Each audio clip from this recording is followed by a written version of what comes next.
Before I get started, you may have noticed that this video is a re-release. It's an update. This was done in response to some comments from expert astrophotographers that convinced me the earlier video was incomplete and might be misleading to newcomers in astrophotography. Well, I could see their point, and I thank them for their professional advice. So I made a few minor modifications and added additional data to be more clear. It is a little long, but certainly more comprehensive. The data shown in this video are specific to the ASI678MC and ASI533MC Pro color cameras used with the Zwibony SV503 80ED telescope. It is a case study. The conclusions are valid, but typical only of smaller sensors like the IMX678 and the IMX533 sensor arrays found in these cameras. Backfocus requirements become increasingly stringent as sensor sizes increase, especially at sensor formats of 4/3 APS-C and full frame. These larger sensor formats are much less forgiving than the cameras I used in this video. Misaligned backfocus results in optical aberrations that affect the field of view most strongly at the edges and less so going towards the center. The purpose of this video is to demonstrate the advantages of small sensor cameras regarding their tolerance to optical aberrations caused by backfocus misalignments. Keeping these points in mind, then, let's get started. Again. Using this camera, this is my usual imaging rig setup employed for galaxy or nebula imaging. It is shown here in my tiny backyard furthest to the northwest corner, so I can get a view of targets rising above the neighbor's rooftop to the east and south. Notice that in this imaging train is the SV193 0.8x reducer flattener designed specifically for the Zwibony SV503 80ED doublet refractor telescope. To be honest, the sensors in the cameras I will use in this study are so small, even without the SV193 corrective lens element, you will hardly notice any optical aberrations from field curvature.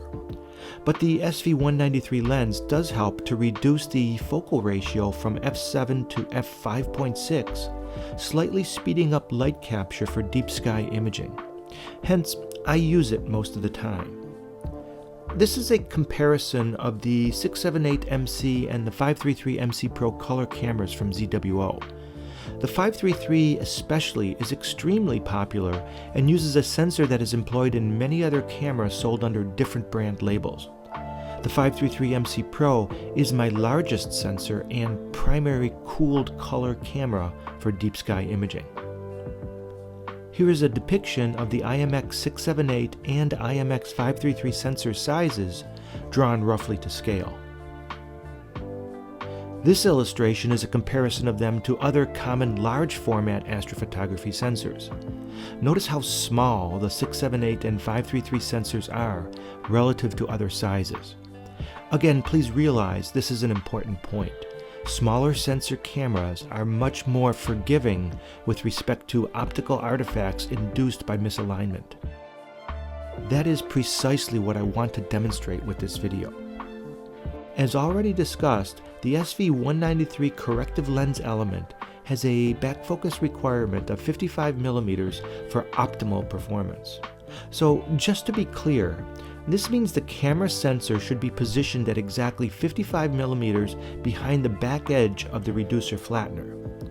But in between, we often want to insert different components, certain accessories, filters, spacer rings. Some examples of potential functional accessories include a filter drawer, or an off-axis guider, or a camera rotator or adapter ring.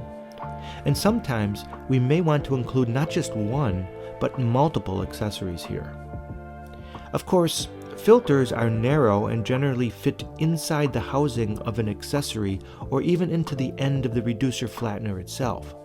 Filters do not take up any extra space, but it does disrupt the light path through diffraction and causes a very subtle lengthening of the backfocus requirement. Overall, among the items we just discussed, 3 of them have fixed light path distances that cannot be altered. Only one, the spacer ring, is the variable. So let's assign some values. Let's assume we have a 21mm filter drawer and we insert a narrow band filter. Most filter glass is around 1.5mm thick, which due to diffraction approximately lengthens the focal point by about 0.5mm. This measure is a generally used value for all astrophotography filters. And if we look at the camera specs, we can identify the distance from the front edge of the camera M42 ring to the recessed sensor in the housing behind the protective glass. In this case, let's assume it is 17.5mm. This is the actual value for the ASI533MC Pro camera. This information can be found on the ZWO website if you look closely at the camera specification diagram. Supplied with the camera, there is a removable 11mm black spacer ring with M42 threads, and the sensor is recessed 6.5mm back from the front of the housing behind protective glass. So to properly assemble this OTA with the right back focus, we need to start with the back focus requirement and then subtract all the known light path values for all the downstream components. What remains, in this case, is 16mm. This is the size of the spacer ring or rings that we need to add to get exactly the precise back focus for this reducer flattener lens unit. Notice our final imaging train then has exactly 55mm of spacing between the sensor and the corrective lens unit. In this video, I intend to show the effects of using inappropriate back focus distances with 2 cameras. In part 1, with the ASI533MC Pro, we will explore primarily for field of view edge effects on a star cluster, since the 533 is the biggest sensor camera that I own. And in part 2, with the ASI678MC planetary camera, we will examine for any optical artifacts on nebula imaging in the center of the field of view. I will use the Svibony SV503 80ED telescope and the SV193 reducer flattener in this analysis at a focal length of 448mm. In the opening slide of this video, I already stated that optical aberrations caused by misaligned back focus distances are most pronounced at the edges of the image circle projected by a telescope. But how sensitive are these cameras to misalignment? And what is it dependent upon? For your information, the focused image circle created by the Svibony SV503 80ED telescope happens to be 43.2mm in diameter, as communicated directly to me by Svibony Technical Support in June 2024. The dimensions of the IMX533 sensor, which measures 11.3mm along its edges, may be the largest sensor that I own, but the sensor is actually quite small, occupying only about 1/4 of the diameter of the image projected by the Svibony 80ED refractor. In part 1, I'm going to share with you a series of images taken with the ASI533MC Pro where I varied the back spacing to see the effects on image clarity. I suspect that many of you watching this video are also users of the 533MC camera like me, so this data should be of keen interest to you as well. As I already mentioned, in this optical aberration analysis, I chose a star cluster as the target because our objective will be to look at the star shapes at the edges of the field of view. For this kind of test, looking at a single image frame is the best option. Here is a single image screenshot of the M35 star cluster taken on my Samsung SmartPad that I routinely use to control the ASI Air. This is the image taken at the correct 55mm back focus distance. It is a 5-minute exposure with a UV IR cut filter. This slide shows the details of the 5 images that I collected. By varying the spacer rings, I created a series that went from -5mm to +15mm longer than the recommended optimal back focus. All the images were taken when the target was high in the sky and before it crossed the meridian on the same night. Prior to capturing the data, each configuration was focused independently with a batten-off mask. And yes, even if your back focus is wrongly set, you can still get a focus on a bright star with a batten-off mask. Here is the reference photo. Of course, it is the one taken with the correct 55mm back focus, and it is a 300-second single exposure. Actually, this star field is quite beautiful, don't you think? In my eyes, the juxtaposition of M35 with NGC 2158 and the differences in their color and age and distances is both interesting and visually stunning. This image shows you close-ups of the star shapes in the center and in all four corners of the reference image that I just showed you. They look well controlled at the recommended 55mm back focus. They are basically round all across the field of view. And here is an image taken at 50mm back focus. Star shapes still look good, even out into the corners. Next is an image taken at 60mm back focus. Star shapes also look good. And this one is an image taken at 65mm back focus. Are we starting to see some stretching and blurring of the stars out toward the corners? And finally, this image is taken at 70mm back focus. Here we definitely see some coma effect and stretching of the stars in all corners, but not in the center of the image. In the center, the star shapes are unchanged. They look round and aberration-free. This slide shows a comparison of the bottom left and bottom right corners of all 5 images side by side. I even aligned them so that the star fields are all consistent. Remember, these were taken with the 533MC Pro camera. To my eyes, I do not see any differences in the images taken with 5mm misalignments to the focal plane. Both the 50 and 60mm images look identical to the 55mm star image, even out into the corners.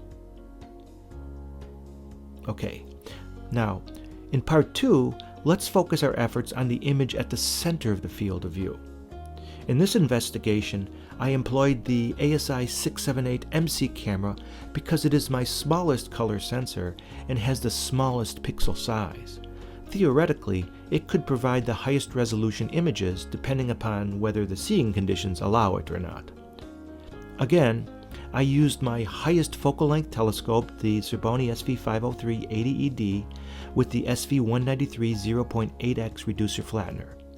Together with the ASI678MC camera, the theoretical resolution would be 0.92 arcseconds per pixel. In the imaging train I employed for this investigation, I used the OTA setup here. It starts with a corrective lens, a 16.5mm ring adapter, and a 2-inch filter holder, and a 5mm spacer ring just upstream of the camera.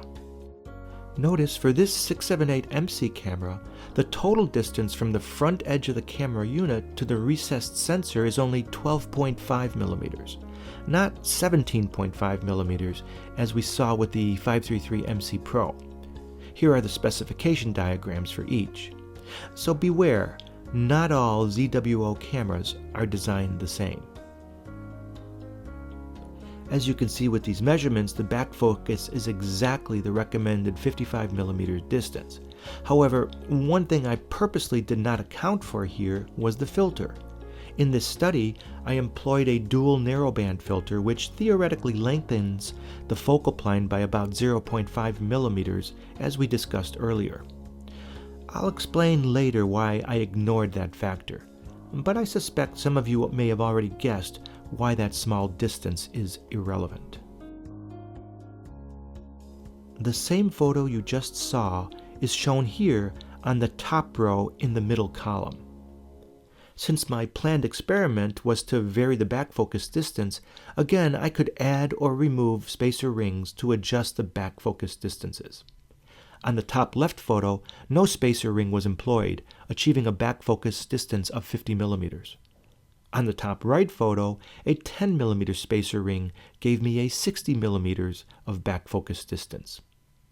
And as seen in the lower row of images, to achieve a precisely focused star image with a Bahtinov mask, the focus tube extensions got progressively shorter and shorter as the imaging train got longer and longer, as expected.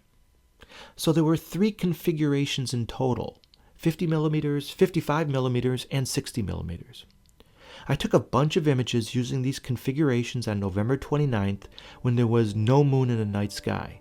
The details of the imaging session are shown here on this slide. My target was the M1 Crab Nebula. I chose this target for several reasons. It was high in the sky, the nebula is fairly bright and easy to image, and lastly because it has a somewhat intricate structure that could presumably be visually analyzed for clarity and resolution. So on November 29th, I executed my imaging plan and collected 5-minute exposures from my backyard. Guiding appeared to be consistent and worked fine during the 4 hours it took to collect all the data. I collected and stacked exactly 12 subframes, 5 minutes each, from all 3 of the backfocus equipment scenarios. I stacked them in serial and processed the resulting FITS files in Grexpert AI. The Grexpert images are shown here, each processed under identical parameters. Besides the excellent light gradient removal capabilities, the other thing I love about Grexpert is that it also perfectly balances the color ratios in the final 16-bit output TIFF file. I then opened these TIFF files in my usual image processing software, which is GIMP. The top row shows the original TIFF files, which displays some variation in the background noise light pollution. It was in this left to right order that I captured the raw data from about 10 p.m. to nearly 2 a.m., so the light pollution obviously gets progressively less as the night gets darker and darker when the city sleeps. The bottom row are the final images after processing them in parallel, exactly in the same way. I also cropped and zoomed a bit here to show you the nebula images up close. Shown as a very minimal and controlled processing effort. These are those images again going across the top row. And since I generally clean up my images with Topaz denoise before I publish them to social media, I did the same here. The middle row uses the standard denoise settings, and the bottom row uses the severe noise denoise settings. Remember, these were only 1-hour integration times, so the amount of data is rather minimal. But it was important to collect all this data as fast as possible on the same night to minimize any night-to-night variation in seeing conditions. Hence, I could only collect 1 hour per configuration. So, does any backfocus distance seem to have an edge in clarity or resolution? Well, in my opinion, the differences are either very minor, possibly due to randomness, or nothing at all. So, what are my conclusions? Well, based on other experiences, I can personally confirm that lenses like the SV193 reducer flattener really do work to correct image distortion. But it is obviously critical to pay close attention to the engineering diagrams of the corrective lenses and cameras to get exactly the right recommended backfocus. Not all ZWO cameras are designed with the same recessed sensor distance from the M42 threads at the front of the camera unit, so look closely to be sure. However, I think the most interesting conclusion from this study is that there can be some very broad tolerances with regard to the backfocus requirements and the performance of an imaging rig when using small sensor ZWO cameras like the 678MC and the 533MC Pro. The design of the corrective lens unit certainly plays a part, but most importantly is the size of the sensor, or perhaps more specifically, the sensor size relative to the telescope's projected image circle at the focus point. The lower the sensor-to-image circle size ratio, the more forgiving is the optical tube assembly to backfocus misalignments. So if you are a user of these cameras, the 678MC or ASI533MC Pro, on telescopes with 40mm or greater focused image circles, you don't need to be overly concerned about precision backfocus distances, because with this OTA assembly, plus or minus 5mm of backfocus misalignment had no negative impact on the imaging results with either camera. Where this tolerance is beneficial, for example, is the use of filters. I already mentioned there is a general understanding in astrophotography that the thickness of filter glass will add about 0.5mm of added backfocus to your optical tube assembly. But if plus or minus 5mm makes no difference in the image quality, it seems logical that any effects of filters can be ignored with no consequences. But if you are a user of large sensor cameras, like an APS-C or full-frame format, such cameras are rather sensitive to backfocus requirements. They are more difficult to use and generally require precision attention to backfocus and other requirements such as sensor tilt in order to achieve round stars out into all four corners of the field of view. So, there are unexpected benefits to smaller format sensors in astrophotography, which is one of the many reasons I personally like the ASI533MC Pro camera for most of my deep sky imaging. And that is pretty much all I wanted to say on this matter. Oh, by the way, since there were no differences between the 3 different 1-hour imaging runs on the M1 Nebula, I combined and stacked all the data together and processed it in my usual way with the software icons you see here on the left of the slide. I think this 3-hour composite image came out quite nice. It may be my best of the Crab Nebula. Thanks for joining me on this investigation of imaging with small sensors and the tolerance of backfocus requirements. I hope you found the video to be informative. My passion is to image the night skies in Japan. I am JPAstroGuy, and my name is Paul Cheesegel. Thank you for watching Astrophotography Japan.